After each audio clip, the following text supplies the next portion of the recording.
Part 5. The new Covenant. 6 months after the trial, Chancellor Una stood at the podium in the new Galactic Assembly building. She was no longer Admiral. That title belonged to her past. Now she helped lead the restructured government that replaced the old council. The building was intentionally different from the old council chambers. Smaller, simpler, with seating arranged in circles instead of hierarchies. Every species had equal space. Every voice carried equal weight. Today we ratify the Restoration Compact, Una announced. Former council species have agreed to contribute resources, technology, and labor to Earth's restoration. The project will take 500 years. Many of us here today will not live to see it completed, but our grandchildren will walk on Earth's soil again. Representatives from dozens of species signed the document. Torel scientists who would develop terraforming technology, Fren engineers who would help rebuild Earth's tectonic stability, Kreth workers who would transport materials, species that once served the Council now working to repair the damage that Council caused. But not everyone was happy. Yunji stood in the back of the assembly hall, arms crossed, watching the ceremony with cold eyes. Beside her, a group of like-minded humans whispered among themselves. They wore black uniforms marked with a red Earth symbol. They called themselves the Remembrance. Look at them, Yunji muttered, shaking hands with our enemies. Smiling with the species that killed our ancestors. This isn't justice. This is betrayal. One of her companions nodded. We should have destroyed SciFiPrime when we had the chance. Should have made them feel what we felt. It's not too late, Yunji said quietly. That night, 30 human warships left the fleet. They jumped to quantum speed before anyone could stop them. They were Forgeborn mostly, soldiers and engineers who had spent their entire lives building weapons for revenge. They had accepted the trial because their leaders asked them to. But they never truly agreed with mercy. Yunji commanded the breakaway fleet from her flagship named Vengeance. She had 5,000 followers.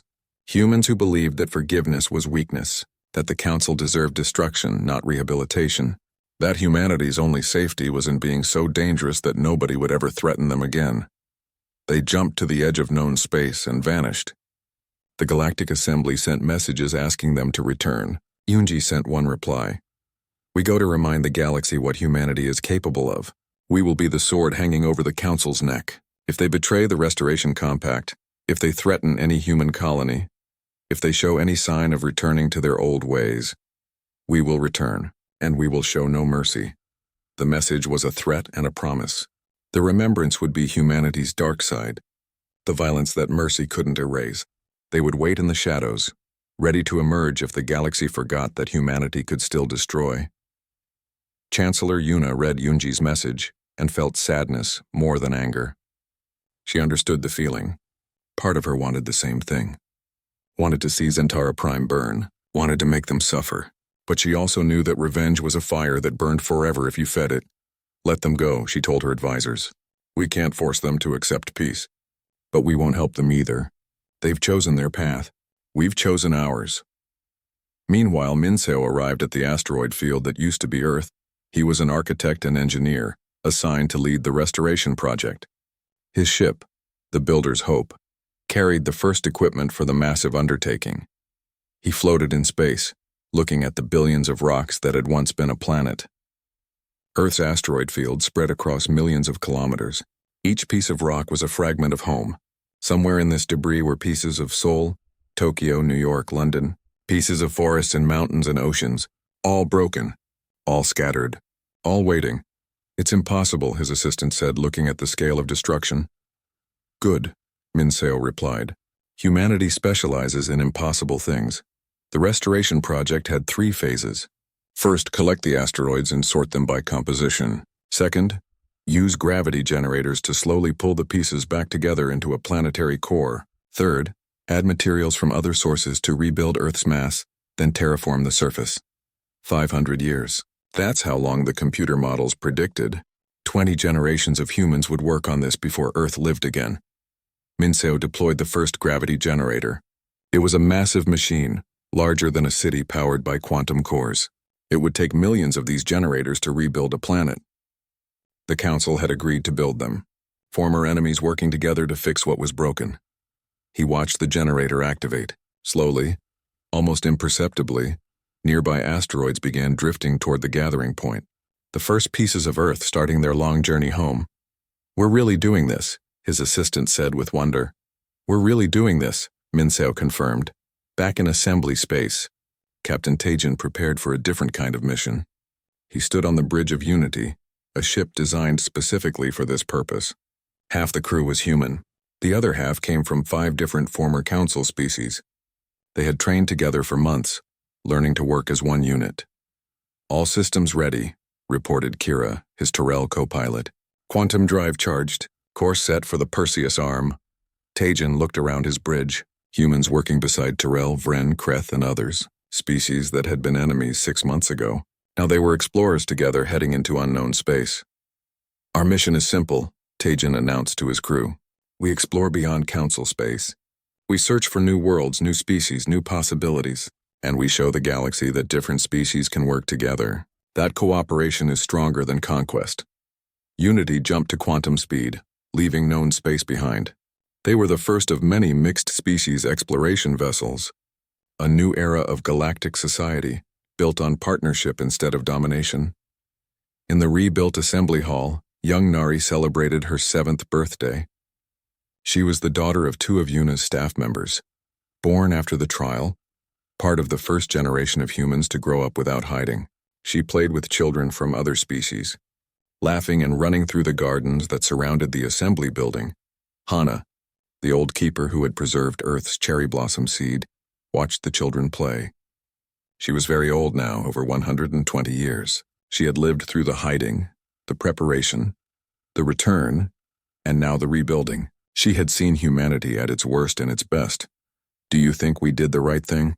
Minseo asked, sitting beside her. He had returned from Earth's asteroid field for the assembly session.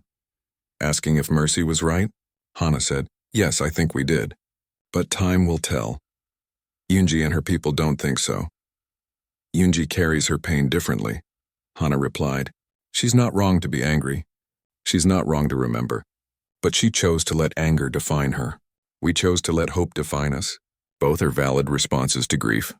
She held up the cherry blossom seed still in its container. "I'm taking this to Earth next month. Minseo, your people say the first safe zone will be ready." "A small area, barely a square kilometer," Minseo confirmed. "But yes, the soil is stable. The atmosphere is breathable in that zone. You can plant your seed." "Our seed," Hana corrected. "It belongs to all humanity." 1 month later, Hana stood on Earth for the first time in her life. The safe zone was tiny, surrounded by environmental shields, but it was real Earth soil. Real Earth gravity. Real Earth air, filtered and cleaned but carrying the same elements that had existed here 3,000 years ago. Around her, representatives from every human colony gathered. Yuna was there, Minho, Junho's descendants. Even some former council species came to witness this moment. Hana knelt slowly. Her old body protested, but she ignored the pain. She dug a small hole in the soil. Soil that had been asteroids just months ago. Soil that had been processed and prepared and made ready for life again. She placed the cherry blossom seed in the hole, covered it gently, watered it from a container of water synthesized from Earth's ice fragments. "Dr. Nari saved this seed 3,000 years ago," Hana said to the gathered crowd. She died in space, never seeing Earth again. But she believed that someday, someone would plant this seed in Earth's soil. She believed humanity would return. She believed we would rebuild. Today we prove she was right. This seed is the first life on Earth in 3,000 years. But it won't be the last. 500 years from now, Earth will be green again. Forests will grow. Oceans will flow. And humans will walk freely under a sky that belongs to them. Young Nari, the 7-year-old child, stepped forward. "Will I see it?" "No," Hana said honestly. "Neither will I. Neither will most people here. But your children will. Or your children's children. That's the thing about building something good. Sometimes you don't get to see it finished. You just have to believe it's worth building." The ceremony ended. The seed sat in Earth's soil, beginning its slow journey to life. Above them, thousands of gravity generators worked to pull more asteroids together. Around the solar system, construction facilities built more machines, more tools, more pieces of the restoration. 100 years passed. The seed grew into a tree. Young Nari, now old Nari, visited it with her own grandchildren. The safe zone had expanded to cover 100 square kilometers. Part 3. The returned Captain Hyun's stealth ship drifted through space near the Council's homeworld like a shadow. The ship called Ghost of Soul was barely larger than a fighter, but it carried technology the Council couldn't detect. His crew of Y-12 had been watching SciFiPrime for 3 weeks, studying patterns, gathering intelligence, preparing for what came next. Council Defense Fleet is changing shifts, his sensor officer reported. Window opens in 4 minutes. Hyun nodded. For 3,000 years, humans had wondered what the Council's homeworld looked like. Now he was seeing it through his view screen. A beautiful planet, he had to admit. Blue oceans, green continents, cities that glittered under the light of twin suns. It looked peaceful. It looked safe. It looked like Earth used to look. All systems quiet, Hyun ordered. We're going in. 3 light-years away, Admiral Yuna's fleet prepared to announce humanity's return. 300 warships hung in space near 14 Council colony worlds. The timing had been planned perfectly. At exactly the same moment, human ships would appear at 14 different locations across Council space.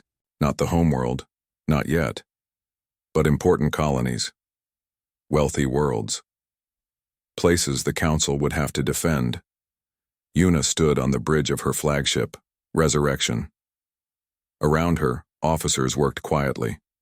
Everyone knew their role. They had practiced this for months. For years. For lifetimes. All fleet groups report ready, said her tactical officer. Synchronized countdown begins in 30 seconds. Yuna thought about Admiral Taman, who had commanded the evacuation of Earth 3,000 years ago. He had saved 200,000 people and lost 8 billion. She wondered what he would think of this moment. Would he be proud? Would he be horrified? Would he recognize what humanity had become? All ships. Yuna broadcast across the fleet channel. Today we return. Today the galaxy learns that humanity survived. Today we begin collecting the debt owed to Earth. Remember what we fight for.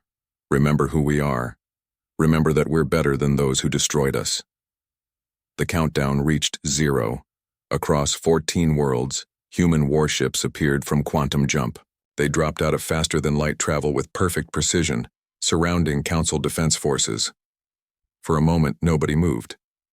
The Council defenders stared at ships they didn't recognize, using technology they didn't understand, appearing in formations that should have been impossible to coordinate across such distances. Then the human ships opened fire.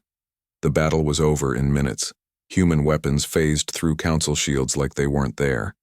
Human ships moved with speed and grace that made Council vessels look like floating rocks.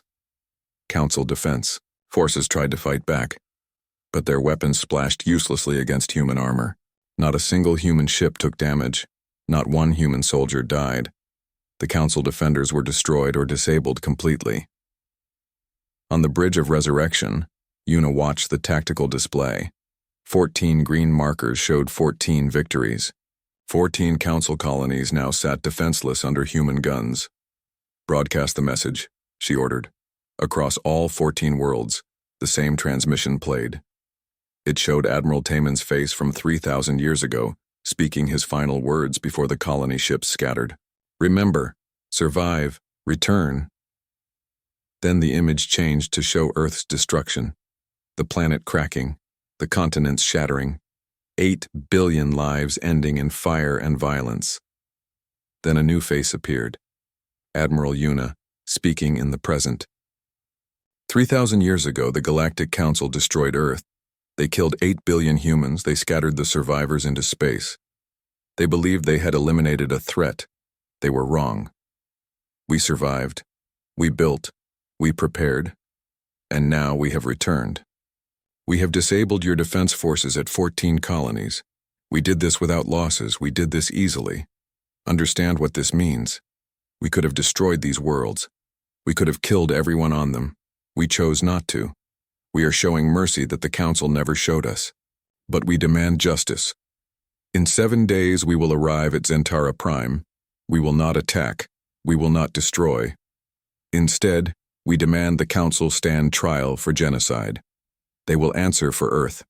They will face what they did, and the galaxy will watch. The transmission ended. Yuna cut the channel and looked at her officers. Secure the colonies, take no unnecessary life. Begin orbital blockade, and prepare the fleet for movement to Zentara Prime. On Zentara Prime, council chambers erupted in chaos. Counselor Thex, the current leader, watched the human transmission for the third time. He was Terrell, a species known for careful thinking and logical decisions. But logic had no answer for this. How many humans survived? Someone shouted. The intelligence said they were extinct, another voice yelled. How did they build such weapons? Why didn't we detect them? Thex raised his hands for quiet. Enough. We face a crisis. We need information before we make decisions. His intelligence. Chief, a nervous creature named Vex, pulled up data files. According to archives from 3,000 years ago, we destroyed their homeworld and scattered 17 evacuation ships. We estimated all ships would fail within a generation. We were obviously wrong. Obviously, Thex said dryly. What else? Their technology appears to be several generations ahead of ours. Their weapons, their shields, their drives, all superior. The attack on 14 colonies was perfectly coordinated across light years. That should be impossible with our understanding of quantum communication. And their fleet strength? Unknown. We only know they deployed enough ships to destroy 14 separate defense forces simultaneously. And they did it without taking damage. Thex felt cold fear settling in his chest. The Council had ruled this region of space for 5,000 years. They had never faced a real military threat. They had grown comfortable, safe, assuming their technology and numbers would always be superior. Now something stronger had appeared, something with a grudge 3,000 years old. What do our military advisors say? Thex asked. The military commander, a large armored species called Kreth, spoke with a gravelly voice. We cannot win a direct fight. Our simulations show complete defeat within days if they attack Zentara Prime. Our only options are negotiation or surrender. The chamber fell silent. The Galactic Council, rulers of 74 worlds, masters of thousands of star systems, faced an enemy they couldn't beat. They mentioned a trial, Thex said slowly. They want us to answer for destroying Earth. It was 3,000 years ago, Vex protested. Everyone involved is long dead. That won't matter to them, Thex replied. They're right. We committed genocide. The fact that we did it in the past doesn't change what we did. Meanwhile, Captain Hyun's stealth mission continued on Zentara Prime's surface. Disguised as a Terrell trader, he walked through the capital city's historical district. He visited museums and libraries. He accessed public archives. What he found disturbed him deeply. Earth was barely mentioned in Council history. The destruction of humanity was listed as a minor police action in a footnote. The files claimed humans had stolen technology and threatened Council security. The official history painted humanity as criminals who got what they deserved. There was no mention of the 8 billion civilians who died. No acknowledgement that an entire species was nearly erased. No recognition that Earth's destruction might have been wrong. Hyun sent his findings back to Admiral Yuna via encrypted quantum communication. She read his report and felt anger burning cold inside her. The Council didn't even remember what they did. Humanity had spent 3,000 years remembering Earth's destruction every single day. The Council had spent 3,000 years forgetting about it. General Quan, leader of human marine forces, captured a Council fortress world called Draven IV. His soldiers moved through the base like ghosts, neutralizing defenders without killing when possible. They took prisoners, including several high-ranking Council officers. During interrogation, one officer said something that spread through the human fleet like fire. I don't understand why you're so angry. The Earth incident was ancient history. It had to be done. You were developing too fast, becoming too dangerous. We had no choice. The officer genuinely believed it. 3,000 years of institutional thinking had convinced the Council that Earth's destruction was justified. They saw themselves as victims who had been forced to act. They felt no guilt. They accepted no responsibility. Quan reported this to Admiral Yuna. She called an emergency meeting of fleet commanders. They don't think they did anything wrong, she said. They still believe they were right to destroy Earth. Yunji, the Forge-born leader who had joined the fleet as a military advisor, slammed her fist on the table. Then we burn their worlds until they understand. No, said Minho, speaking via hologram from his command ship. That proves them right. They said we were dangerous. If we respond with more genocide, we become the monsters they claimed we were. So what do we do? Yunji demanded. Yuna looked at her commanders. Human faces, all descendants of survivors, all carrying the weight of inherited trauma, all wanting justice but unsure what justice looked like. We continue with the trial, Yuna decided, but we make sure the galaxy watches. The Council thinks Earth's destruction was justified. Let's show the galaxy exactly what they did and let everyone else decide if it was justified. Part 4.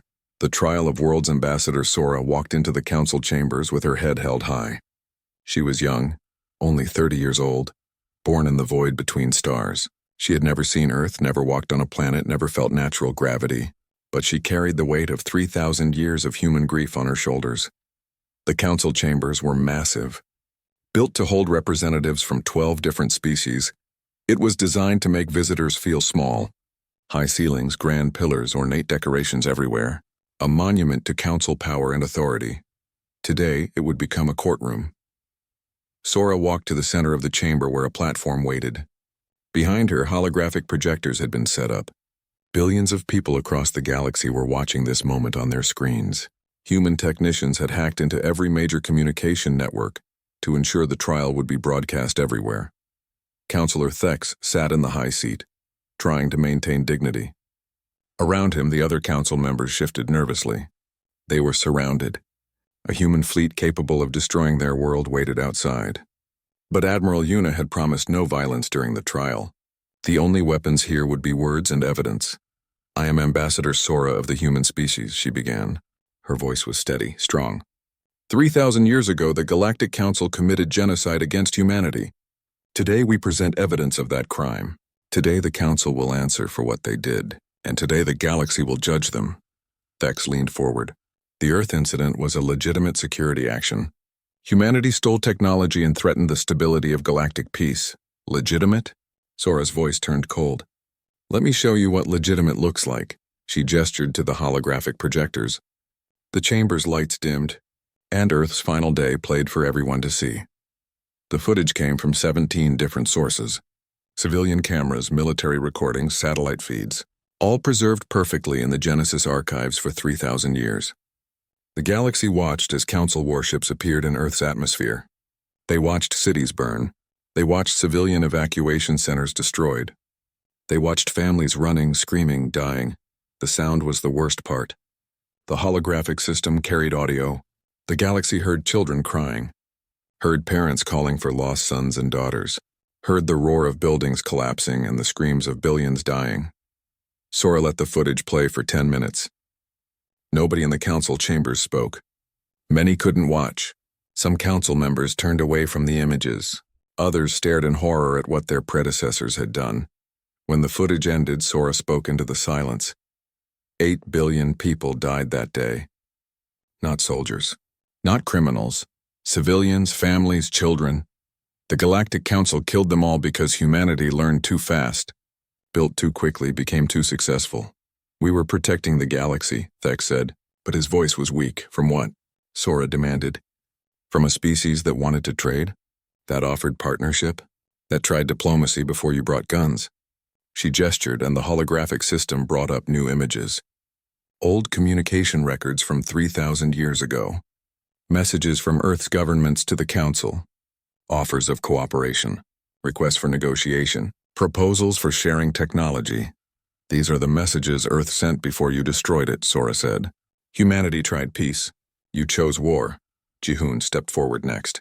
He was the fleet's chief historian, a man who had spent his entire life studying Earth's destruction. He carried data tablets containing 3,000 years of research. Let me tell you about the lie, Jihoon said. The Council claimed humanity stole quantum drive technology. But here are the facts. A Council scout ship crashed in Earth's ocean. Humanity salvaged it and studied the wreckage. That's not theft. That's salvage rights. recognized in every spacefaring culture's laws, including the Council's own legal code. He brought up more documents. Legal precedents, Council law articles, cases where Council species had done exactly the same thing, salvaging crashed alien ships and studying their technology. None of those species had been destroyed for it. Humanity did nothing that the Council species haven't done themselves, Jihoon continued. The difference is that humanity did it quickly. We learned fast. We built fast. We advanced fast. And that scared you. It should have scared us, said another Council member, a species called Vren. You proved our fears correct. Look at your fleet outside. Look at your weapons. You became exactly what we feared. We became this because you forced us to. Sora shot back. You destroyed our world. You scattered us into space to die. You gave us 3,000 years to think about revenge. What did you expect would happen? Did you think we would just forget? Did you think we would forgive? She stepped closer to Thex, her eyes blazing. We spent 3,000 years building weapons because 3,000 years ago, you taught us that peace doesn't work. That diplomacy doesn't work. That the only language you understand is force. You created us. You made us into this. And now you complain that we're dangerous. The chamber fell silent again. The logic was brutal but correct. The Council had feared humanity might become a military threat. So they attacked humanity, proving that military force was necessary. They created the exact problem they feared. Elder Myrus stood up slowly.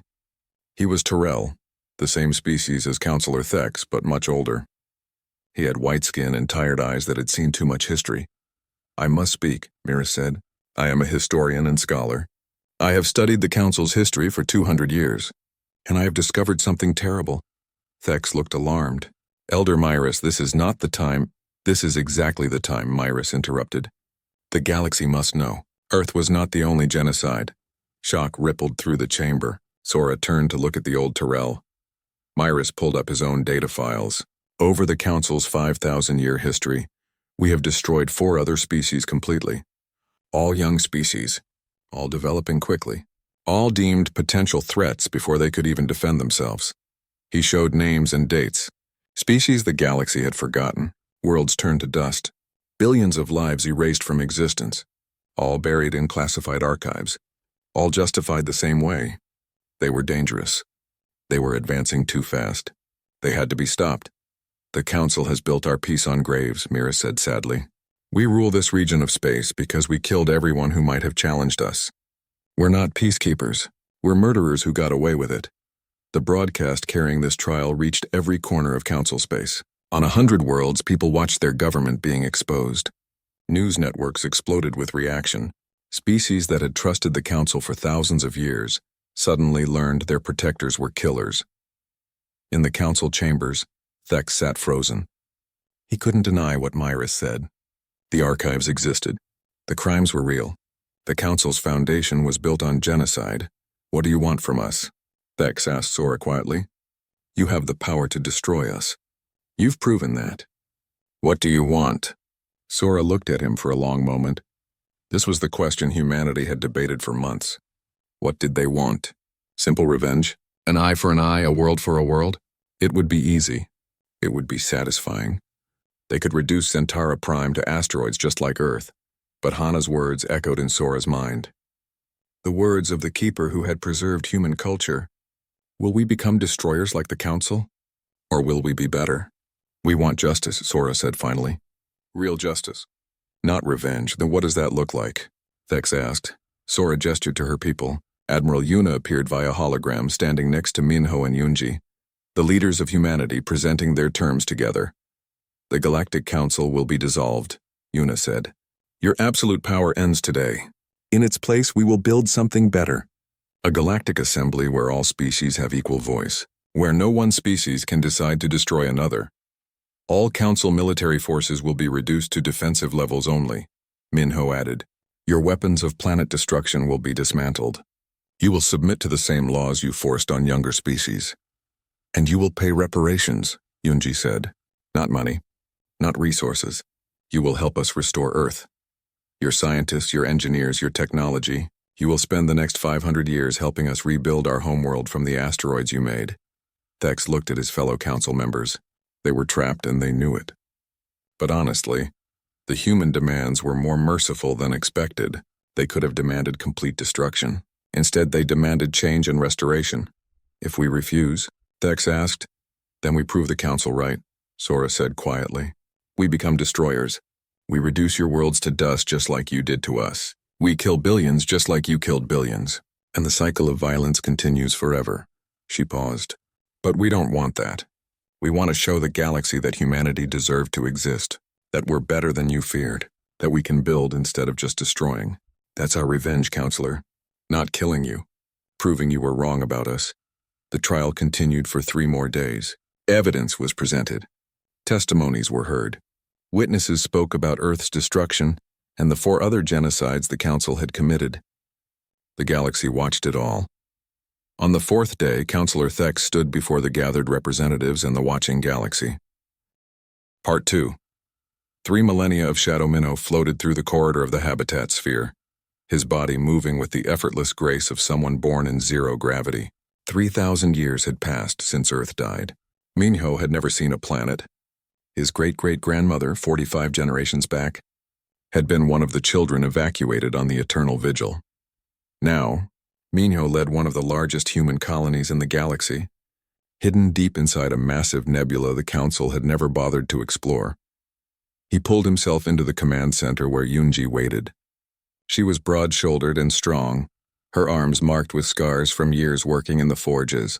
Her people lived inside a hollowed asteroid, building ships in secret for the past 1,000 years. Show me, Minho said. Yunji pulled up holographic displays. 17 colony ships had scattered from Earth. 15 had survived the journey into deep space. Over 3 millennia, those 15 colonies had grown, multiplied, and evolved. Each colony developed its own specialties based on where they hid and what resources they found. The Voidborn, Minho's people, mastered stealth and survival in the emptiness between stars. They grew up in artificial gravity or no gravity at all. They built everything from ice and rock harvested from comets. Their technology focused on hiding, on being invisible, on moving through space like ghosts. Yunji's people, the Forgeborn, lived inside asteroids and built warships. Massive construction facilities had been carved into solid rock. For 1,000 years, they had been building a fleet. The Shadow Fleet, they called it. 300 warships, each one larger than anything the Council had ever constructed. Each ship named after a city that burned when Earth died. Other colonies specialized in other things. The Deepborn developed biological weapons and genetic engineering. The Wanderers created artificial intelligence systems that made Council computers look like toys. The Watchers built a spy network that infiltrated Council space, gathering intelligence for centuries. All colonies report ready, Yunji said. We've reached the threshold. The moment humanity had been preparing for since the evacuation. Every 50 years, each colony sent an automated probe to a predetermined location called the Remembrance Point, a dead star system where nothing lived and nobody looked. The probes carried status reports, how many humans survived, what technology they developed, whether they were ready for what came next. The criteria were simple. Humanity would return to Council space only when they could guarantee victory. Not a close fight, not a fair fight. Complete, overwhelming, undeniable victory. For 3,000 years, the answer had been no. Not yet. Keep building. Keep hiding. Keep preparing. Now finally, the answer had changed to yes. Minho pulled up the latest intelligence reports. Dahan, the spy master of the Watcher colony, had sent these.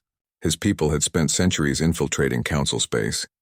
They looked almost exactly like one of the Council species called the Torel. Some careful genetic modification and false identity papers, and humans could walk freely among the enemy. The Council has grown soft, Minho read aloud. Their last war was 800 years ago. Most species in the Council have reduced military spending. They believe they rule a peaceful galaxy. Their weapons technology has barely advanced since they destroyed Earth. Yunji smiled coldly. And ours? Our quantum drives are 3 generations ahead of theirs. Our weapons phase through their shield technology. Our armor is lighter and stronger. Our soldiers are faster and smarter. In every measurable category, we have surpassed them. Then why do we wait? Minho looked at the hologram showing the position of all 15 human colonies, scattered across the galaxy, hidden and separate, but connected by purpose. 200,000 refugees had become 200 million descendants, children who grew up on stories of Earth's destruction, adults who trained their whole lives for revenge. "We wait for Hana," Minho said. Hana arrived 3 days later. She was old, over 100 years, but still sharp. She served as keeper of the memory archives for her colony. Every human colony maintained archives containing everything from Earth: the art, the history, the music, the literature, the video recordings of Earth's final day. Hana's job was making sure nobody forgot why they lived in hiding. She floated into the command center carrying a small container. Inside was a seed, a cherry blossom seed from Earth, preserved for 3,000 years in stasis. "I bring this from Dr. Nari's original collection," Hana said, "the first scientist who saved our culture. She made me promise something generations ago. She made all the keepers promise." "What promise?" Minho asked. "That before we return for revenge, we remember what we're avenging. We're not avenging military defeat. We're avenging the destruction of beauty, of life, of potential." She held up the seed. "This should be growing in soil under a sun. Instead, it's frozen in a box because the Council feared what humanity might become." Yunji crossed her arms. "We know what they did. Knowing and remembering are different," Hana replied. "I've spent 3,000 years making sure humans remember, making sure every child sees the footage of Earth breaking apart, making sure every adult knows the names of the cities that burned. But I also make sure they remember what Earth was before it died. The forests, the oceans, the simple beauty of wind and rain." She fixed her eyes on Minho. "When we return to Council space, we'll have power they can't imagine. We'll have weapons that can crack planets just like they cracked ours. The question is, will we use them? Will we become destroyers like the Council? Or will we be better?" Minho said nothing for a long moment. He had been raised on stories of revenge. Every void-born child learned to hate the Council before they learned to read. The dream of returning to Council space and making them pay had driven human development for 3 millennia. It was the fire that kept them going through centuries of hiding in the cold dark. But Hana was right. Revenge was easy. Being better was hard. "We'll discuss it when the fleet gathers," Minho finally said. "For now, send the signal. Tell all colonies to begin movement toward the rally point. The return begins."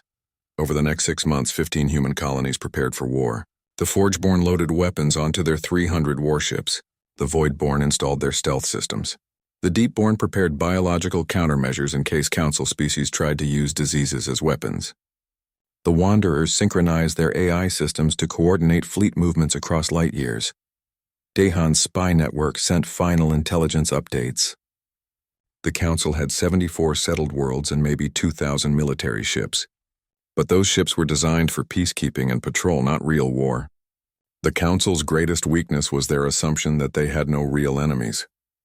They had been the strongest force in the galaxy for so long that they forgot what it meant to fight someone equally strong, or someone stronger. Human fleet gathered at Remembrance Point.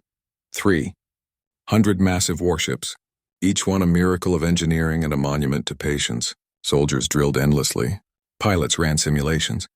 Engineers checked every system twice, then checked again. Admiral Yuna commanded the fleet.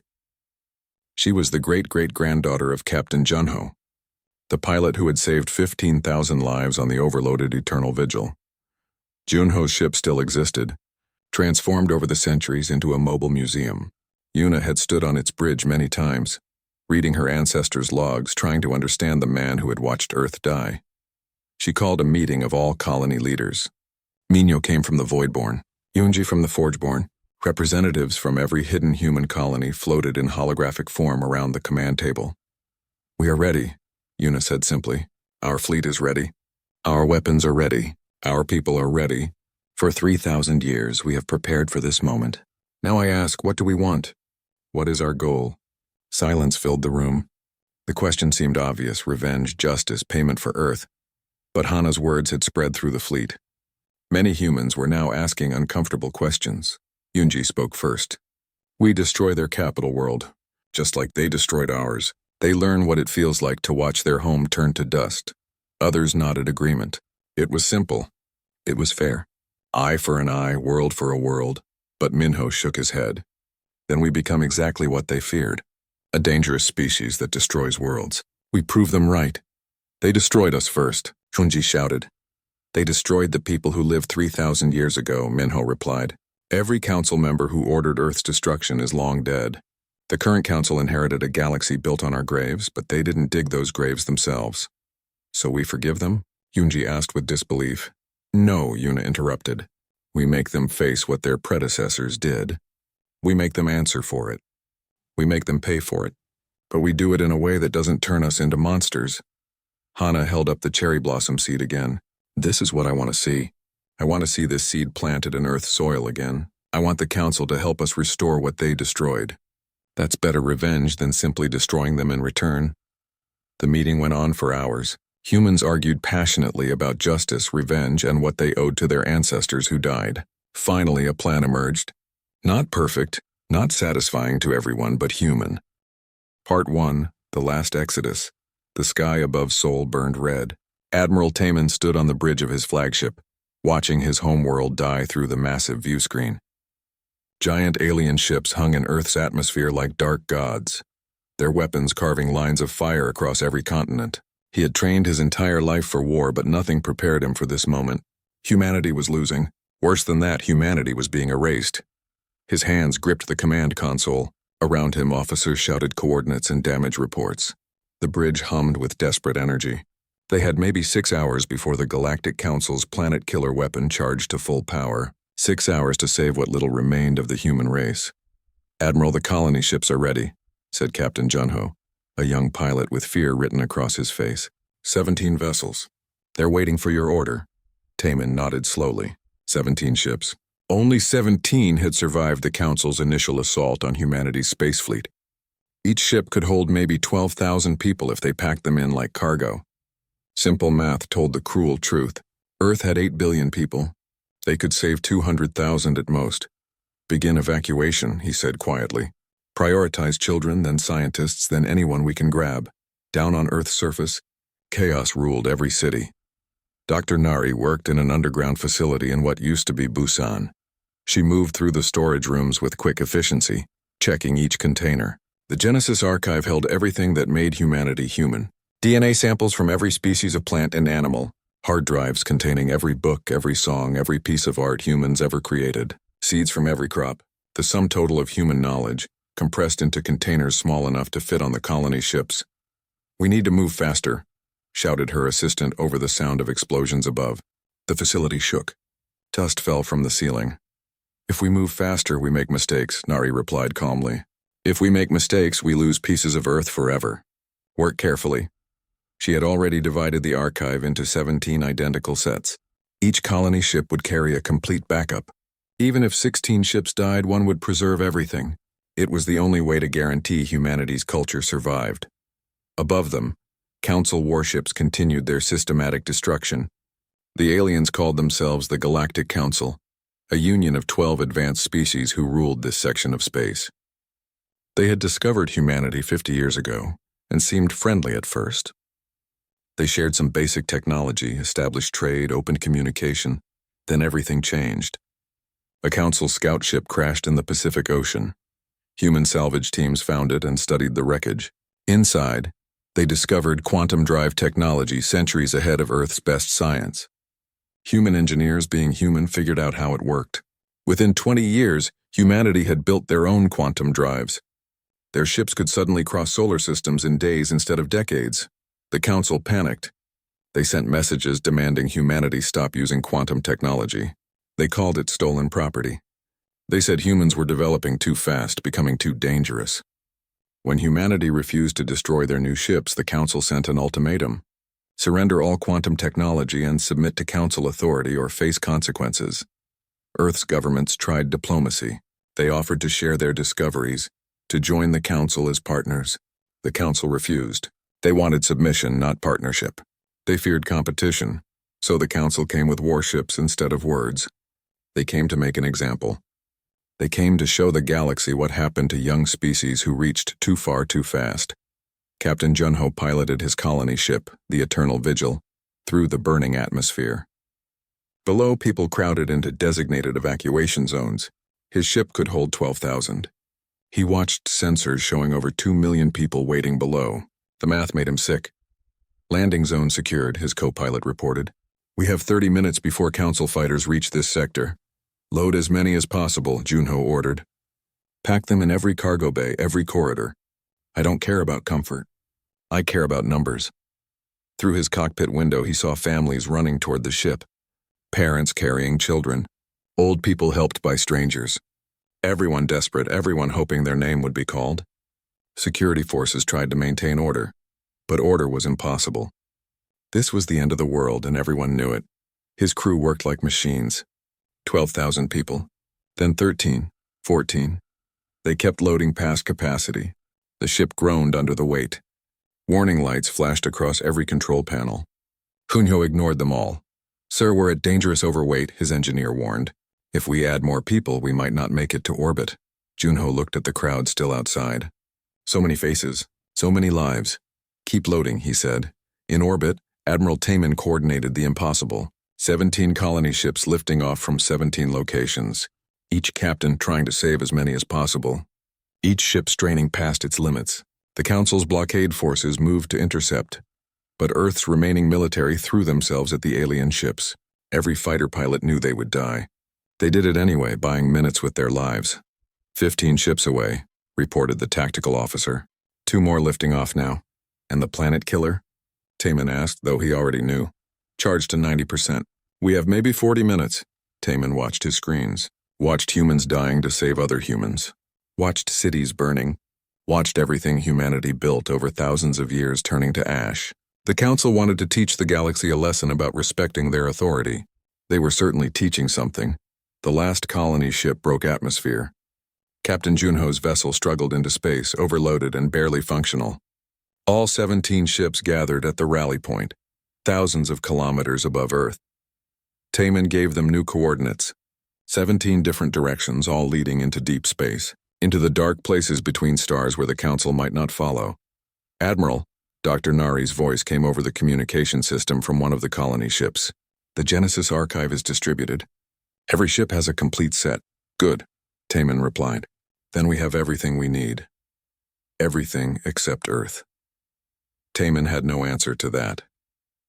On his tactical display, the Council's planet killer reached full charge. He watched the weapon fire. A beam of violet energy struck Earth's core. For a moment, nothing happened. Then the planet cracked like an egg. Continents shattered. Oceans boiled into space. Earth, humanity's home for 300,000 years, broke apart into a billion pieces of rock and regret. 200,000 humans watched their world die. Some screamed. Some cried. Some simply stared in silence. Captain Junho felt tears running down his face. Dr. Nari clutched the container, holding samples of Korean cherry blossoms, and wondered if anyone would ever see them bloom. Again, Admiral Taman forced himself to watch every second. He would remember this. They would all remember this. All ships he broadcast on the Fleet Channel. Record this moment. Save it in every database, every archive. Make sure your children see it. Make sure their children see it. We scatter now into the dark. We hide, we survive. We build. And someday, somehow, humanity returns. Remember, survive, return. The 17 colony ships jumped to quantum speed, each heading in a different direction, each carrying a piece of humanity into the unknown. Behind them, Earth's debris field glowed in the light of the sun that would now shine on nothing but asteroids and bones. The Council thought they had eliminated a threat. They had no idea they had just created their doom. Humanity was patient. Humanity was stubborn. And humanity never forgot.